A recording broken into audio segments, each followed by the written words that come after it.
समृद्ध कवि की छोटी सी पंक्तियों के द्वारा मोटिवेशन का प्रयास करेंगे। कवि उस समय की बात बता रहा है जिस समय उसकी शिक्षा दीक्षा पूरी हो जाती है और उसके बाद वह काम की तलाश में शहर दर शहर घूम रहा है और ठोकरें खा रहा है और अपने दर्द को पंक्तियों के माध्यम से बयां कर रहा है। कहते हैं कि गीत नहीं गाता हूँ बेनकाब चेहरे हैं, गीत नहीं गाता हूँ बेनकाब चेहरे हैं, दाग बड़े गहरे हैं, टूटता तिलस्म आज सच से भय खाता हूँ, गीत नहीं गाता हूँ, गीत नहीं गाता हूँ।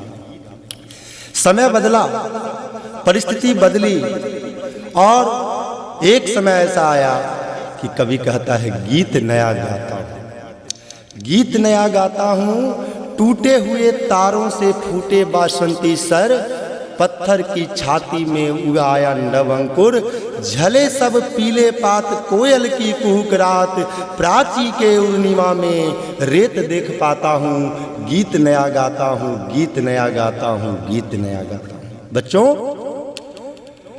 ये पंक्तियां हमें सीख देती है कि जरूरी नहीं कि अगर आज हम जो कर्म करें उसका फल मुझे आज ही मिले।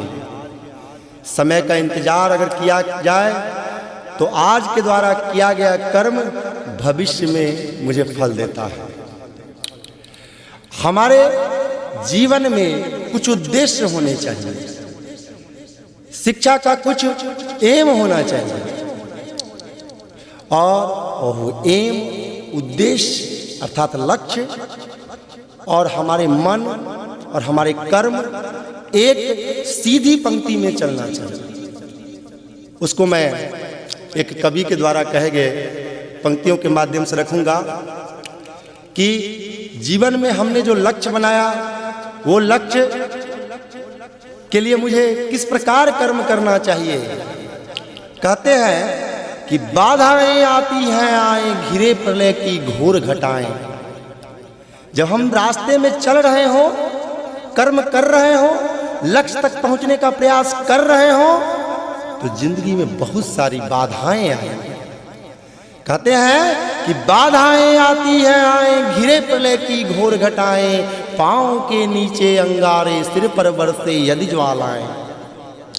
ऐसी परिस्थिति बन चुकी है कि सिर पर से आग बरस रहा है, पैरों के नीचे से आग बरस रहा है और फिर भी कहते हैं कवि कि बाधाएं आती हैं आए घिरे प्रलय की घोर घटाएं, पांव के नीचे अंगारे सिर पर बरसे यदि ज्वालाएं, निज हाथों से हंसते हंसते आग लगाकर जलना होगा। बच्चों, कदम मिलाकर चलना होगा, कदम मिलाकर चलना है। हमारे लक्ष्य के लिए, हमारे कर्म लक्ष्य के लिए हो, इस तरह से चलना हो और हमारे जो लक्ष्य होने चाहिए जीवन में, शिक्षा का जो उद्देश्य होना चाहिए वो कैसा होना चाहिए। अंतिम पंक्ति के माध्यम से कवि कहते हैं